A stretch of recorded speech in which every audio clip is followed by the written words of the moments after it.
This year's autumn event is finally here, and it looks like we're getting some massive changes to the Persona web. Let's begin. Welcome back to another episode, guys. This week we're getting the Golden Harvest event that I assume is basically this year's autumn event. There are going to be some event rewards. I'm not exactly sure what you have to do, but you'll get an emote unlock card that seems to be a permanent one, a sticker, a portrait, a label, and some spyglasses as well. Looks like we're also getting some returning content to the event store that I'm assuming means the spyglass store. They're just never clear about this. We have the A-tier fire investigator accessory called Well Done that I believe is the popcorn one. We have the A-tier entomologist accessory Desert Fairy that is a really pretty one. And then we have the A-tier postman accessory that is Titan Windmill that's quite old at this point. We also have some more things in that store, including the A-tier furniture piece Pomegranate Tree that I believe kind of grows or changes. I can't remember exactly what it does, but I know I have it. The A-tier survivor dish Blossoming Season, the B-tier little girl skin called Fall Trip, some dishes, more B-tier furniture pieces, emotes, and room music. So really, really cool. I believe to the main store, we're also getting some returning content to celebrate this autumn event. That is the Violinist S-tier skin Folk Music and the A-tier accessory Sideshow that goes with that skin. And also the B-tier skin for Postman Autumn Uniform. It should be available in the shop or maybe the Spyglass store, and also the Remnant store. So that's the special currency that we have. And then I believe this is still upgradable to the A-tier version of the skin called Autumn Reverie by using Nutty Coins. I can't remember if you have to pay for those. You probably do. And another thing we're getting this week is we're getting Cueist finally available in the store for everyone to purchase, or at least unless they don't really do that, but I'm assuming they will. This means that everyone will be able to purchase him for clues or echoes, and usually what they do with the new characters, they release a B-tier skin along with him, maybe like a package or something, although we don't know what that looks like. Yet another thing we'll be able to see in the store this week is the champion package for IVL 2025. The winners of IVL 2025, spoilers, was actually the Team Wolves, so we're getting a special package that contains Team Wolves content. I'm not sure what that will be, a spray or graffiti, I don't really know. And we're also getting some returning content of all previous champion pets and accessories related to Team Wolves. I believe there's a wolf pet that's related to them. I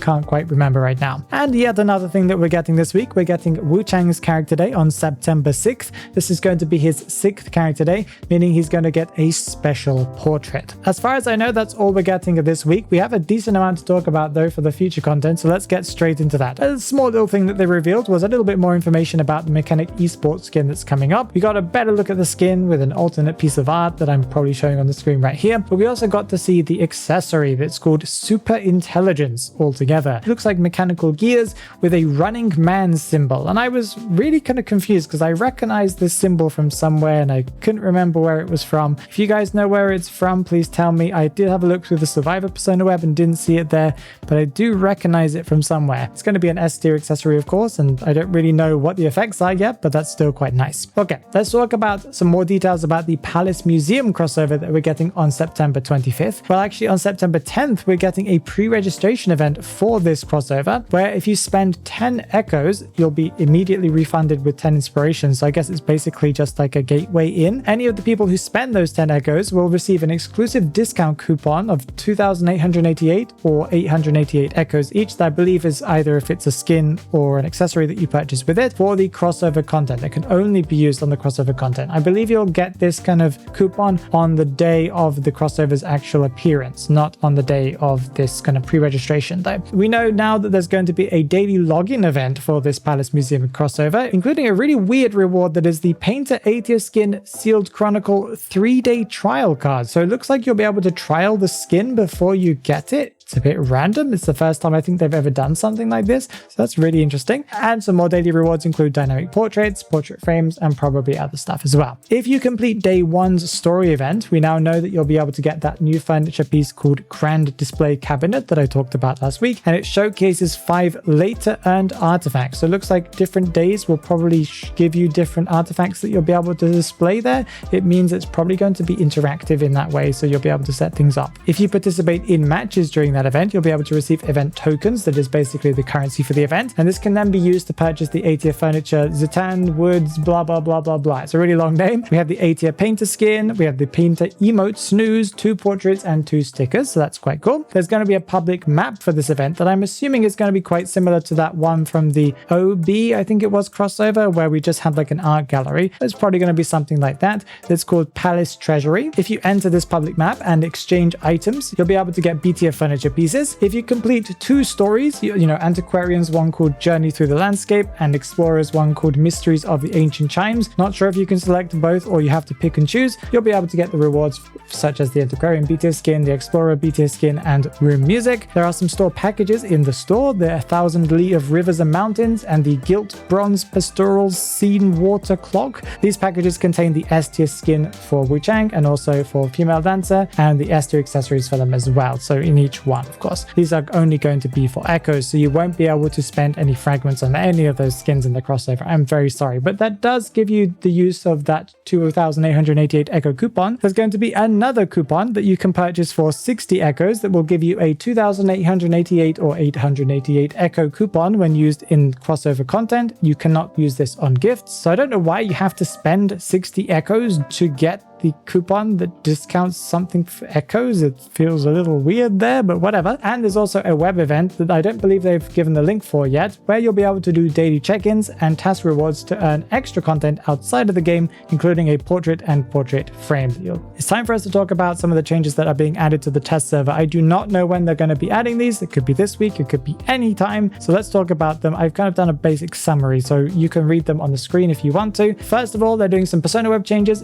for Overwhelm's getting a change. Panic is having a small nerf where they're changing it from 3% to 2.5%. Obsession, they're changing the movement speed from 6% to 5%, so, you know, reduction at least. Addiction has a reduced range to 20 meters. The maximum stun and slow reduction has been changed from 20% max and 10% minimum to 16% max and 8% minimum. Wanted Order will now have a change in levels 1 and 2, where the outline visibility will be reduced to 10 and 30 seconds each. And then the movement speed reduction for survivors will be changed from 4 and 2 to 2 and 1%. And now the outline will disappear after a rescue. Confined space has been nerfed from 70% and 15% to 65% and 10% on the opening the exit gate. Street Sweeper, the detection range is now fixed at 32 meters for every level, so you don't need to spend more to get that range. But healing time has been changed from 25, 40, and 55 to 20, 40, and 60, so that's a bit of a buff on the last end, but a little bit of a nerf for the first ones. So it looks like they want you to invest more points in it to be able to get more value. Vigilance's movement speed increase has been changed from 6% to 9%, so that's quite a big change. Giant Claw has the decoding speed reduction after a balloon escape changed from 10, 15, 20 to 15, 20, 25, so that's a bit of a buff there. Famine has had the decoding speed reduction changed from 6% to 9%. That's a big change as well. Shelter's healing speed, both for self and for others, has been changed to 8, 16, and 24%. Audience effect, the survivor's decoding speed bonus has been changed from 8 to 12%. I'm not really sure which one that was. And I believe those are all the changes for the persona web. They're also doing some character adjustments. First of all, they're nerfing Goatman by changing his max resentments and then also changing his second present resentment recovery and making the cooldown a little bit shorter for survivors to go through the cages. We've also got Hullabaloo, who's received a nerf. He's kind of having a longer cooldown for his double surprise, and also charge time is a bit longer for his trapeze ability. Breaking Wheel is receiving a nerf where the charge time for his Wheel of Silence is now longer, and also a little bit longer for the charge time for Reticent. We have Wu Chang receiving a nerf where his debuff after leaving the umbrella, I'm assuming if he throws it at someone and they're kind of highlighted, it will disappear a little bit faster now. Lucky Guy is receiving a nerf. This is probably the first time I've seen Lucky Guy receive a nerf, maybe, I don't know. Every time he opens a chest, it now takes a little bit longer for him to open the next one, up to a maximum of 7.5 seconds. Cheerleader has had a balance change, so buff and nerf, where her motivation speed and duration of her motivation ability has been reduced, but they have reduced the number of stacks consumed when a down survivor gets back up again with the encourage ability, I believe, so you'll be able to have more of those. Escapologist has received quite a hefty buff, where they've increased the rocket chair transfer range quite significantly, but also made it so the lockout time is a little bit longer. Maybe that's to give more time for the hunter to get there. That might be the reason. They've shortened the throwable cooldown. The hunter is now revealed to the survivor if they are both in the smoke, so that's quite cool. I think it's not just for him, but anyone in the smoke. Entering or leaving the smoke screen now gives you a 35% movement speed increase for 1 second, so that's kind of cool. And this can be triggered multiple times with a short cooldown between them. We also have Patient getting a buff that I personally think they should have done quite a while ago, where getting hit whilst using a hook will not interrupt it anymore, but will still give you the damage. If the hook is interrupted, I'm assuming by map objects, before properly casting it, it won't be consumed, so you'll be able to make up for any mistakes if you're going to get caught on a little piece of rock under your foot. They've also sped up the animation of the precast of the hook and also the pull speed towards items, so this is going to make him much better. I'm looking forward to playing with him with this new change. And Entomologist seems to be receiving a buff here, where the switching control of insects cooldown has been reduced, and they've also increased the animation speed of Assemble a Swarm of Insects. They've also made some changes to rank points and stuff like that. If you want to read those, I'm not going to read those all out. And last week, NetEase gave us a Q&A with a ton of different questions. Nothing really stood out to me as being super exciting and interesting to talk about, but I'll read off a couple of things that I noticed, such as Painter, who will be receiving a Cueist skin soon,